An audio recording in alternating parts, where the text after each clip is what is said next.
Continue working on your scene from the last movie. You can also use the file named crown.02dwg if you need to catch up. With the alignment in place, you now need to create a profile. A profile is a side projection, or a cross-section of the terrain, if you will, along a given alignment.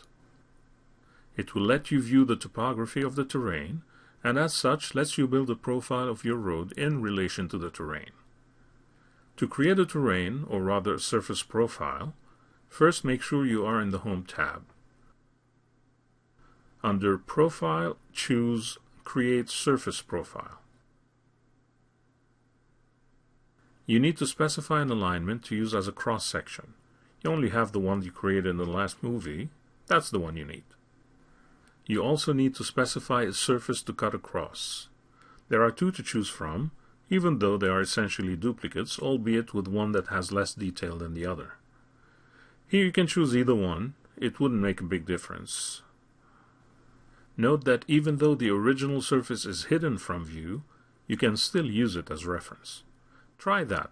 With the crown point EG surface highlighted, click the Add button to add it to the profile list. To create a profile in the viewport, click the Draw in Profile View button. A dialog appears, prompting you to enter a profile view name among other options. Name it Prof View Newbridge, and leave the other options to their defaults. Click the Create Profile View button, and then click a point to the right of your area of interest. A new profile view is created. Zoom in on it. For now, it shows the profile or topography of the terrain and the riverbed in the shape of a red graph. You still need to actually draw a profile for the road itself and how it is shaped in relation to the terrain.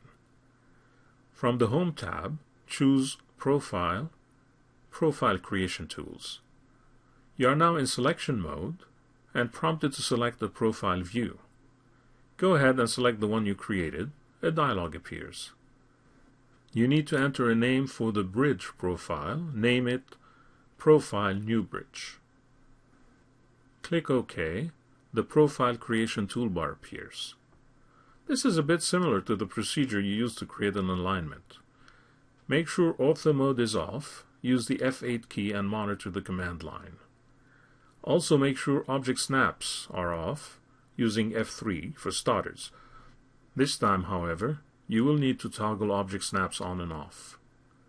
From the first icon flyout on the new toolbar, choose Draw Tangents with Curves. Zoom in on the left side of the surface curve. It is important to snap to the beginning and the end points of the surface profiles. Press F3 so you can snap to the beginning of the red curve and place a point there to start your bridge profile. Press F3 again to disable Object Snap mode. Click 4 more points that define the bridge profile. You can make adjustments in a moment. Just make sure you revert back to Object Snap mode before clicking the last point to match the surface profile curve. Right-click when done. Zoom back and select your bridge profile.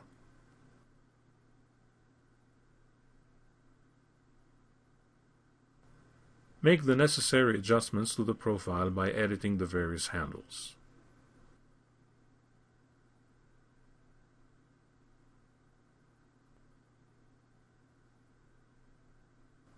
When you are satisfied, press Escape to end the command and save your file. You can also dismiss the Profile Creation toolbar if you want. In the next movie, you create the third and last required component called an assembly. Once the 3 components are ready, you will then be able to complete the corridor creation.